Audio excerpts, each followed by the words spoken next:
Good morning, Wrestling Inc. Welcome back to the WINCLY podcast. It is me, your managing editor, Nick Hausman, joined here as I am every Thursday, noon Eastern, live on the Wrestling Inc. YouTube channel. It is Justin LaBar. Justin, welcome back to the WINCLY.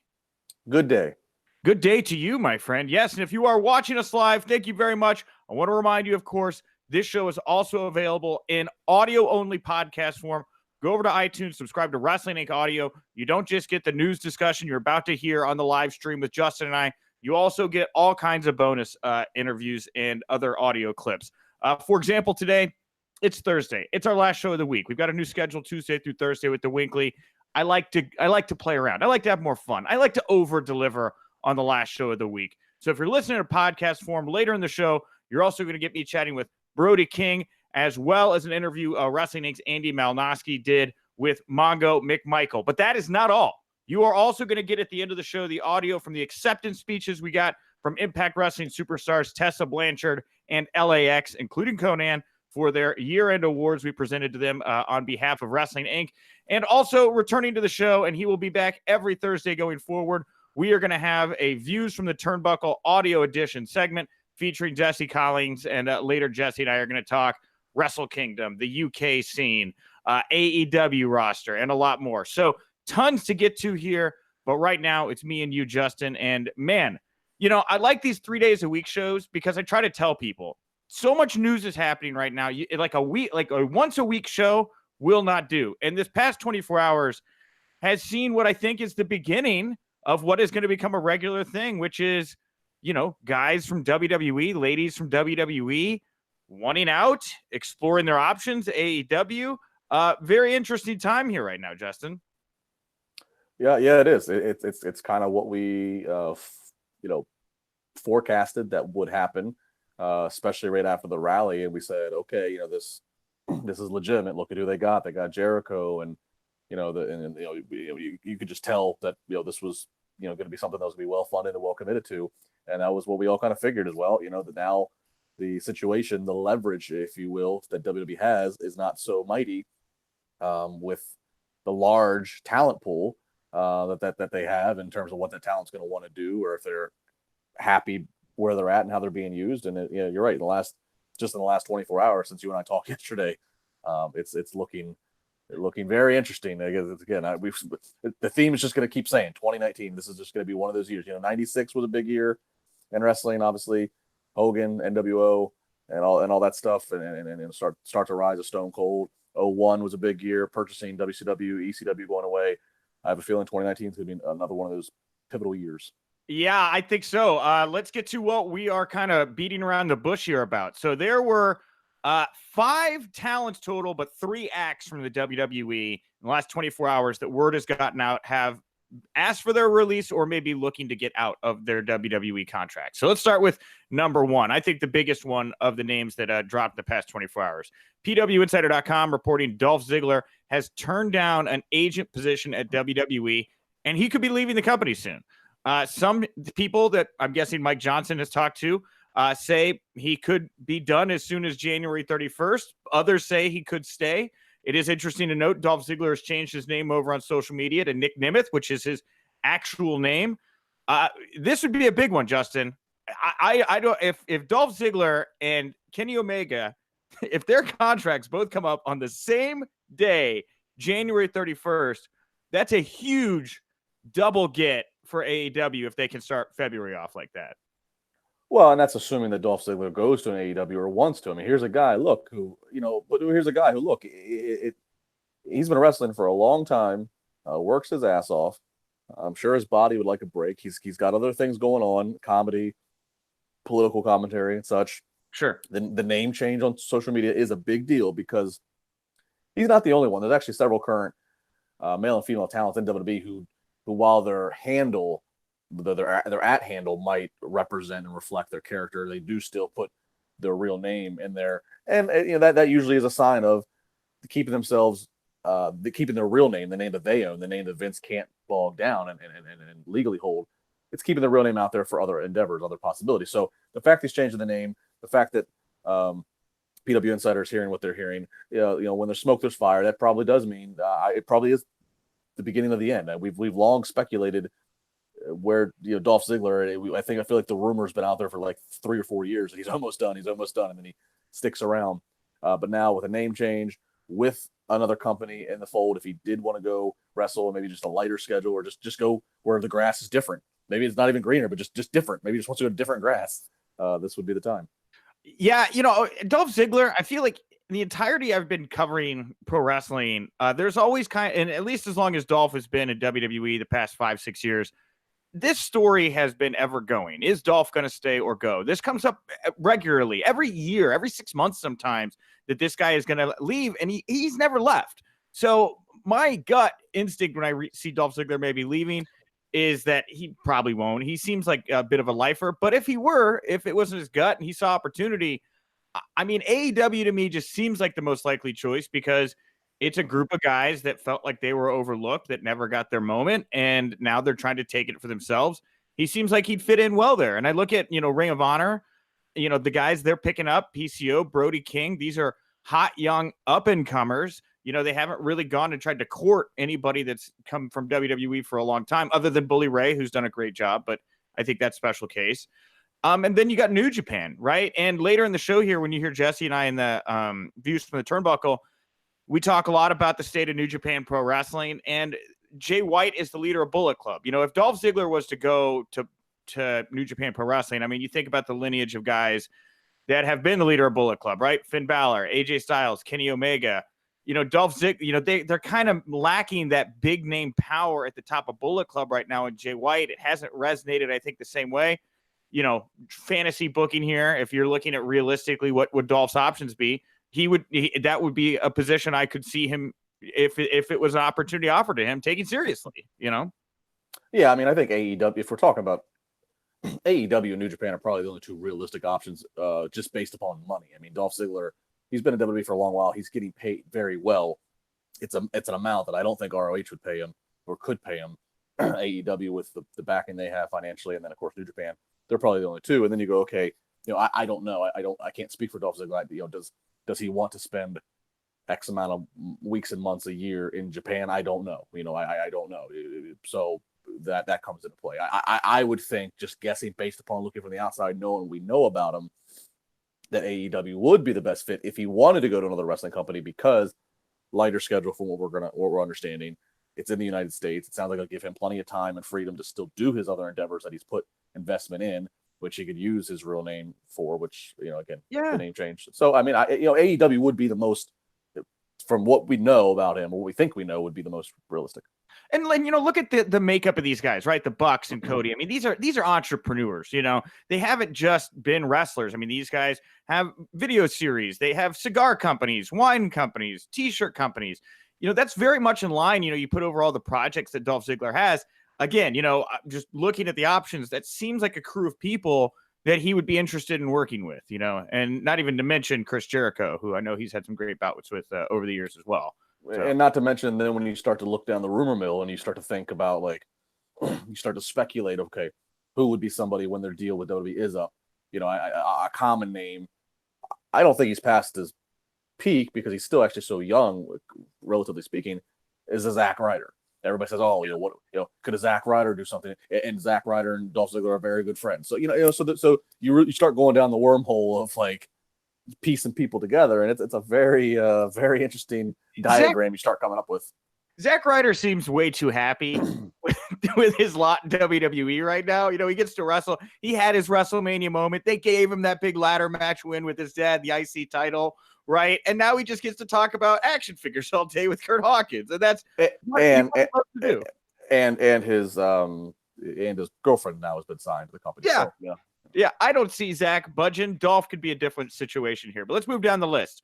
So that was a PW Insider report. Now we'll go to a Wrestling Observer report here saying the Revival has asked for their WWE releases. The team asked for their releases immediately reportedly asked for their releases immediately following the Lucha House Party match on Raw. The two have been on screen as of late talking about how there's a conspiracy against them. And according to the report, their releases, of course, have not yet been granted. And I saw at WrestleVotes was chiming in on this on Twitter as well. it's a very difficult time right now to get these releases granted. It doesn't sound like they'd want to let anybody go with any kind of credibility, knowing the current climate here. And same would go for Revival, I would imagine. Yeah, and obviously, again, as you just said, it's all granting releases. WWE has the right to hold them until the contract is up, and that's where you start to wonder.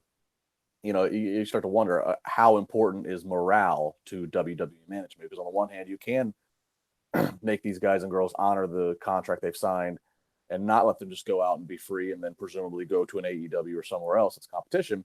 But at the same time, if while there's maybe more interest than ever now of exploring options from an entire locker room, if you do decide to just keep all these people who are bluntly telling you that they're unhappy, and you do decide to keep all of them on this rigorous traveling circus that is WWE, you start to think, okay, A, what's the morale? B, what message is this sending to the other talents who may be happy right now, but things can change? So I don't know what the right answer is. I'm not WWE management. That's a hard one to answer. But there's obviously a little bit of history between the Revival and the Young Bucks for those who follow. Yep. The Being the Elite series and the stuff on the internet. So again, timing is everything right now. F the Revival, Justin. I'll clean it up here. Well, and I said on my podcast, Wrestling Reality, and I said on Twitter even before that, this past Monday, I said this on Monday, not knowing what we reportedly think we know now, which I tweeted on Monday saying, I can definitely see the Revival one day being an AEW. They'll be called #FTR, and it'll be a case of you use your own interpretation of what FTR means in AEW, kind of similar to when the New Age Outlaws in TNA were the Voodoo Kin Mafia, VKM. Oh, Vince and Kenny McMahon. Who could ever forget VKM and Impact Wrestling? Oh, wait, I had it until you brought it up just then. That wasn't, in fact, a thing. And this is a great example of guys with a change of scenery who it might benefit them here because, like you mentioned, they already have some familiarity with that BT audience. I could see him making a good fit. What I was thinking, though, while we're talking about this, and I was thinking about this as I was reading all these reports coming in, WWE has got this fresh start campaign going on right now where they're like, it's going to be way different, right? It's totally different. For this many, and we'll get to the next two here in just a second, for this much talent to still be eyeing an exit and for these reports to be leaking out, it tells me that, this is maybe more smoke than fire as far as them actually trying to change things. It sounds like to some of these guys, not much has changed. And I mean, but you can't appease everyone. Mustafa Ali is much happier. Andrade seemingly would be much happier. But some of these guys, it doesn't work. You can't appease everybody. And I think also, again, from some of these talent standpoint, WWE is signing more talent at a rate more rapid than ever, partially because they have the amount of programming they have and they have NXT and they need to satisfy that. Another part of it probably because, they want to sign people up to prevent them from going other places. So I think the talent that, they might hear the memos of a fresh start and we're going to do things different. But if you're a talent who's been there and you've been around once or twice, you're like, okay, I might have seen the ceiling of how high I'm going to ever get booked here. And you see all these people coming that are new in line that have not yet had their trip around the booking block. You just kind of go, well, fresh start or not, there ain't nothing more for me to do here. So, well, let's get to the final two that were reported looking for their releases from WWE. This one comes from ProWrestlingSheet.com. Mike and Maria Kanellis have apparently asked for their WWE releases. Not as big a surprise as the Revival seemingly in their gear demanding out of their contracts after a Lucha House Party match. Mike has been working through rehab, getting off of prescription painkiller pills over the past year. Maria had her pregnancy that she's now come back from. So it's not like there weren't reasons these two weren't on TV, but now that they're both fresh and ready to go, they're not getting used. So I think that at the end of the day, that's what it comes down to for Mike and Maria. And I don't know why they aren't getting used because Mike's never looked better and Maria's still very much Maria, Yeah. I mean, I've had a theory of my own personal opinion. This is, again, just a theory. There's absolutely no factual source information coming to. But I've thought ever since Mike and Maria came back, Mike first coming to WWE was a couple years ago. My theory was WWE only wanted Maria, and it was kind of like, if you wanted Maria, you got to have Mike too. And that's not a shot at Mike. It's just what I think. I just think that, with the women's revolution and, Maria was a hot commodity for them once upon a time. She was on the cover of Playboy. I mean, she was she was an important figure on television for a period of time in her original run. So to me, it was kind of like, I feel like they wanted her. Maybe they weren't as invested in Mike. Maybe part of that was kind of a little bit of a nod in the whole, we're going to call you Mike Kanellis rather than Mike Bennett.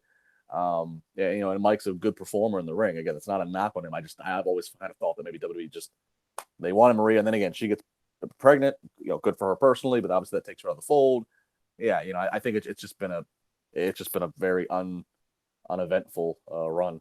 Well, and when you think about where these two would have the most value, obviously AEW would be great, but unlike the other people we've talked about, I could see them back in Ring of Honor, especially with Mike Bennett's connection with the Kingdom, which is still very much an act that Ring of Honor is behind and focused on going into 2019. I mean, go ahead. Yeah. No, and I was just going to say, I completely agree. And then, isn't it interesting? Did you see this? We haven't talked about this.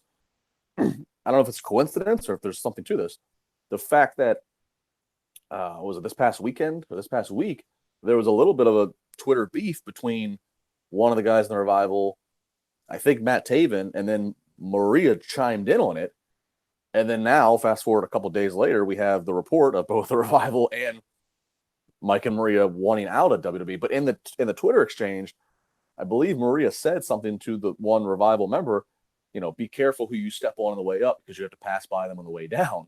and to which the one Revival, and I can't remember which Revival person, I apologize. But if you Google, I know we have it on Wrestling Inc.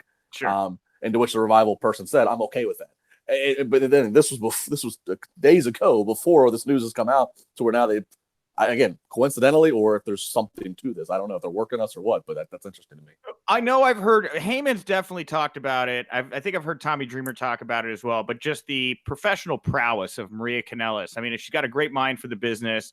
She'd work with the best of them, and that's why I say, you look at the landscape right now. I can see Mike very much getting an immediate push back with the Kingdom.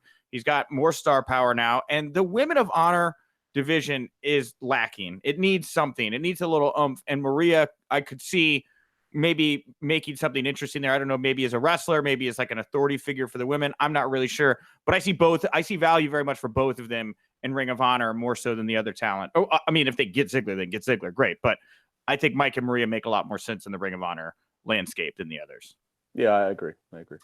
And to wrap up our AEW chat here, SE Scoops chatted with Cody Rhodes, and he said that AEW is not looking to hire writers anytime soon. He said that the wrestlers are the writers, Justin. And if you're one of these talents that we just talked about, weighing your options, I mean, say what you will about not trying to tamper with people while they're under contract, right? I'm not going to talk to you, but using the power of the press to say things to guys like, hey, here's how we're going to treat you. Here's the kind of freedom you're going to have. Here's how we're going to respect you. It sure as hell looks to me like Cody is like negotiating in the open to try to court talents without ever having to like violate any breach of contract rules. Yeah, he is. And, it's not surprising to me that he is taking that route of, the wrestlers are going to be the writers. I'll actually reveal something I don't think I've ever revealed before. Several years ago, I had interviewed with the WWE for a creative writing spot. I got as far as I had in-person meetings. I got as far as interviewing in front of the two head writers at the time. Okay. And in the process of that, as I was trying to prepare and wrap my mind around what would be, just the whole process, Cody Rhodes was somebody I confided in and asked for some advice, and to which he gave. But in the entire time, and it makes even more sense now as I look back, having to have some distance removed and knowing more of what I know now, he was supportive in the sense of, good luck if this is what you want to do. But there was a tone of like, good luck if this is what you want to do, but it's not going to be what you think the job is going to be, in terms of like, you're not going to have like the impact to turn the business around if you got hired or whatever. I very much sense that tone. Again, it was very helpful, the fact that he even gave the time to field the phone calls and text with me. But so when I read this for the interview with him, I laughed out loud because I was like, yeah, that sounds about right. Times they are changing. That's cool. Who were the head writers at the time? Do you mind if I ask? Ed Koskey and Dave Kapoor. All right. Well, let's get to some talent that is staying with WWE, it would seem. PWInsider.com reporting the Bludgeon Brothers are cleared to return to action. Eric Rowan has been recovering from a bicep tear. Luke Harper was recently seen with a cast on his left hand. These two are set to rejoin the SmackDown roster as early as next Tuesday in Wichita Falls, Kansas. The Bludgeon Brothers. I mean, they don't move the needle for me, but I'm not a 12-year-old kid who I would buy the action figure immediately with the big, funny sledgehammers and stuff. These guys, to me, seem more like a Raw act at the moment, especially with the move to Fox, where it seems like they're going to be going in a more sports-oriented direction. I don't know. The Bludgeon Brothers mixed up with the Usos and the New Day and the Bar and the Shane and Miz stuff. It just doesn't seem like the right environment for me, is my take. Yeah, I could buy into what you're saying there. The biggest thing to me here is they're talented guys, especially Harper. And it's like, these two guys, they've both been injured. You basically can hit the reset button on. If they came back and they weren't the Bludgeon Brothers, it's okay. Like, it's not like everybody. It's not like there's this cliffhanger. We have to wrap up some business with the Bludgeon Brothers as the Bludgeon Brothers. To me, it's like you had the chance to reset with both of them. Where in the world is Bray Wyatt? So it's like, it's just do it already. Just put them back together. Yeah. Just do it. Yeah, I agree. And, over on the Raw brand with these guys as Bray is like backup or whatever, I guess it's, maybe Braun's around. That could be kind of weird, but it's such old news at this point. I'm fully with you. I'd like to see Bray back with the Bludgeon Brothers on WWE TV. Makes a lot of sense. Well, something else we've been seeing on WWE TV that's gotten a lot of attention on YouTube is the WWE female superstars, Justin. We talked a little bit about this yesterday when we talked Alexa Bliss nearly getting seen with her shirt off vignette had done 3.6 million views. It's up to 5.1 million views. Naomi attacking Mandy in the hotel is up to 2.1 million views, more than double anything on SmackDown from Tuesday night. And at the same token, Scarlett Bordeaux's lap dance that she gave Scott Steiner on Impact Wrestling has done 896,000 views on YouTube, which is like, 8 times more than they ever did on Destination America or Pop TV. These videos are, obviously, look, sexy women, obviously Alexa and Scarlett one situation, but Naomi beating up Mandy, very scandalous there. Numbers, we're talking numbers. What does this all mean to you? What do the numbers mean to you, Justin? It means that there are male wrestling fans or female fans that just enjoy the sex appeal that was offered here. Yeah, it's not really something to overthink here. But you see Mandy Rose, and what you might envision she would look like just before you're going to. I don't know. It's nothing to overthink here. I don't know. Oh man, I love watching Justin blush a little bit. He's married, so he can't finish the statements. But yeah, it's all sexiness, and I didn't realize this, Justin, because as I talked about this yesterday. I said, Scarlett Bordeaux is doing very well with the Impact videos. I know they're very well watched. Maybe that would influence WWE's decision. I did not know that video of her and Steiner had done about 1 million views until I think Raj told me before we went on the air today. And proof positive that, I think there is stuff that these other promotions are doing that WWE is still viewing and pulling from. And I absolutely think that the Scarlett Bordeaux effect is why we saw the Alexa thing. The Mandy Naomi thing, I don't put in the same category. That's an emotionally driven storyline. It's a beatdown that has some grip to it. The other stuff is just TNA. Yeah, it's very basic. It's it's very basic. It's just the obvious. It's just sex appeal. It is what it is. Probably for the Mandy Rose video, I would imagine that a large portion of the clicks were coming from Corey Graves, given his affinity for Mandy Rose on the air at least. So you think we see more sexiness in WWE programming going forward? Stuff like this, yeah. I don't think this is some turning point of where we're going to see, again, the return of what we used to see, puppies and Edge and Lita live sex celebration. But I think they realize, just flashing a little shoulder, flashing a little tease can go a long way. It is. It's the most innocent thing, right? It's been scandalized, but. And what it is, Alexa was put in a weird spot having to do it. But yeah, you're right. Flash a little shoulder. It's like for the 10-year-old who is searching YouTube. It's like the softest of porn. It's like, I don't know. It is. It's like ultra soft. It's like stop doing that. Downey. What? It's just showing a little shoulder here. Yeah, for those of you in the audio only, be happy you're on the audio only right now. If you're watching on video, you got that sweet Hausman shoulder. Couple little news items here before we switch over to some interviews and other clips here for the week. Ricochet is now set to defend the WWE NXT North American Championship against Johnny Gargano at NXT TakeOver Phoenix. I'm sure it'll be a great show. On a positive note, Adam Rose put out a social media post yesterday thanking WWE for helping him to get sober. Adam Rose has been sober for more than 400 days. He shared a photo of him at the height of his drug use. Now he's got a photo where he's just absolutely jacked. He's got this big beard. Have you seen the photo that Adam shared? I did.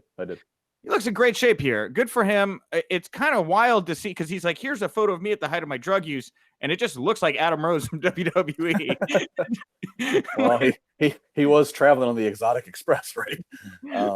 I'll say this. I know he mentioned, or I believe, he wanted to retire from wrestling, but then he kept taking bookings, and I think it was the explanation was financially he needed to keep working in the field, which obviously is sad because whenever I hear Adam Rose's name, all I can think about is when I think it was E60 when they did, or not E60, it was 30 for 30, whatever. It was an ESPN special they did, and they focused on They focused on Xavier Woods as well, on guys who were in NXT at the time, and Adam Rose, real name Ray LaPon, was one of the ones they focused on mainly.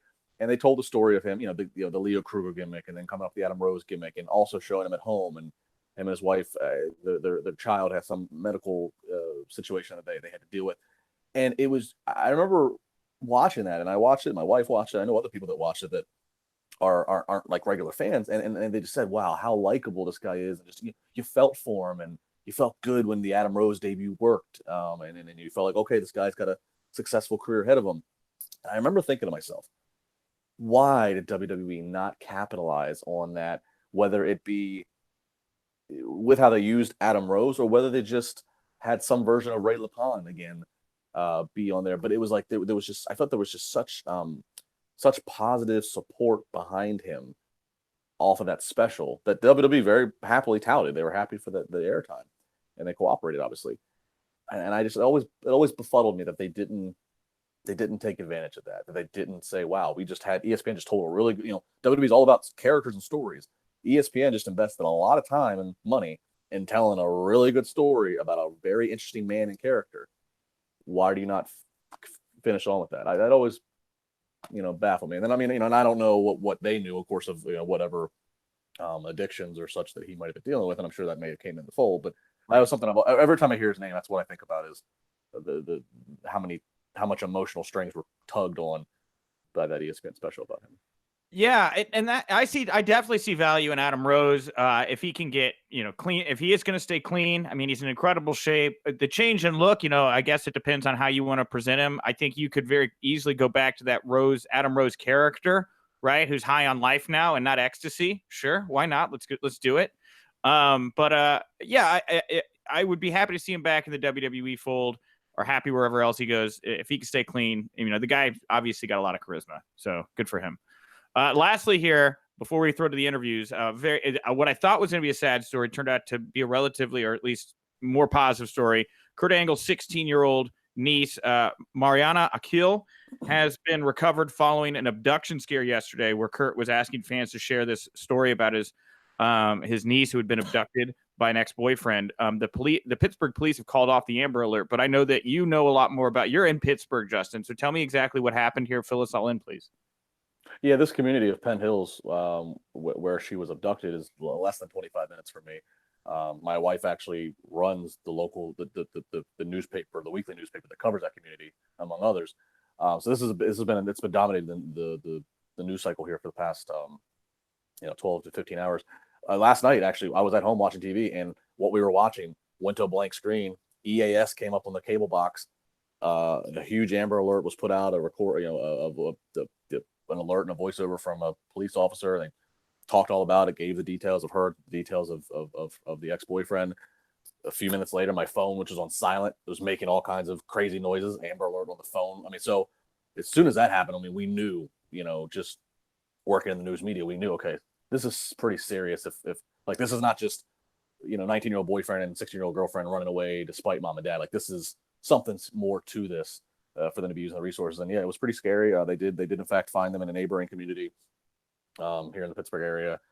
She is okay. I guess she was, I think, physically abused some by her, by him. But yeah, she is okay. Kurt did put out a lot of messages here locally last night. And the ex-boyfriend is in custody. So yeah, I mean, happy ending, I guess, overall. But it was very scary around the city here last night. It was all over the place. I hated to say a positive story because it's still very negative. This girl had a very traumatic experience. Very sorry to hear it. Very happy to hear that she's been recovered and this guy's in custody right now. And this wasn't the first time apparently that this has happened between the two. Yeah. Well, we have a full report about all the details of this. If you want to look more into it, head over to WrestlingInc.com. I was going to get more into it at the top of the show, but since she's been recovered, I just prefer to send my best to everyone right now, and not have to dig into the dirt here to fill the story. Well, on that note, let's freshen it up here. Let's get a fresh start going. Let's shake our shoulders off here. That got a little dark for just a second there at the end of the news. We are going to throw over to some interviews and my views from the Turnbuckle audio edition with Jesse Collins. So you'll get Brody King next, followed by Steve Mongo McMichael with our good friend Andy Malnoski. And after that, like I said, the views from the Turnbuckle, Jesse Collins.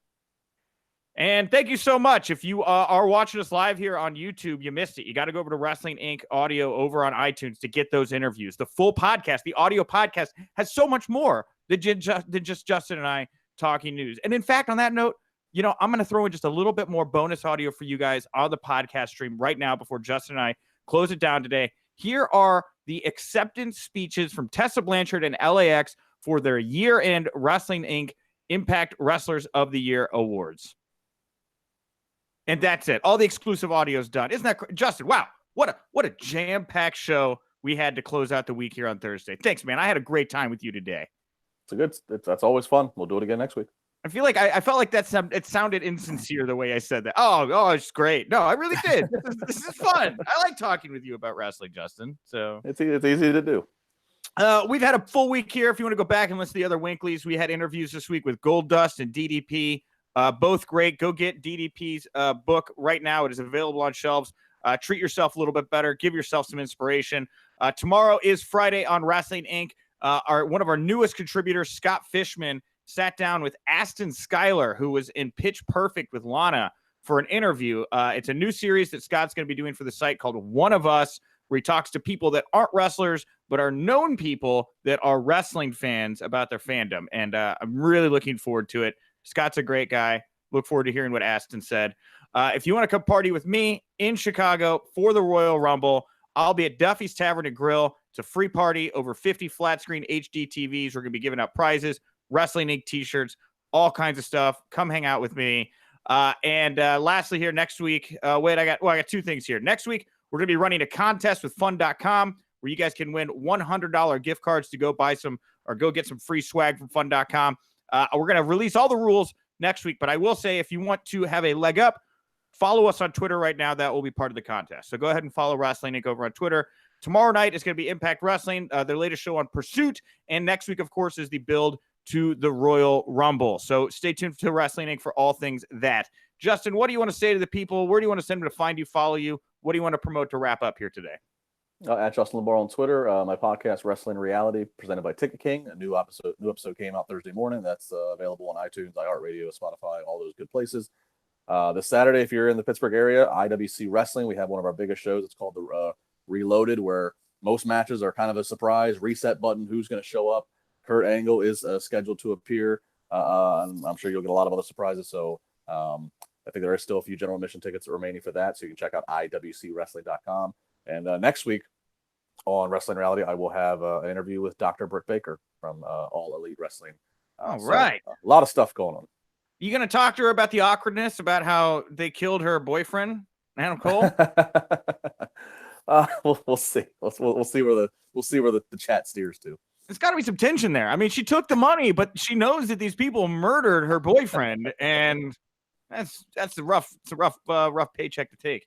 I will also say real quickly before we wrap up, I want to thank Sean X-Pac Waltman. If you didn't check it out, I was one of the guests on Sean Waltman's podcast this week. Always fun talking to Sean. He always seems to bring up how he always seems to bring up his dick. I don't know how else to say it. He always brings up his dick to me. He always makes me talk about his dick. That's how we start the podcast. We also talk some wrestling stuff, but what an interesting cat that Sean Waltman is. So go check out that podcast. Thank you all so much for tuning in Tuesday through Thursday live here, noon Eastern, WINCLY. Check us out. I'm Nick Hausman at Wink Rebel over on Twitter. And remember, if you winked, you didn't miss it.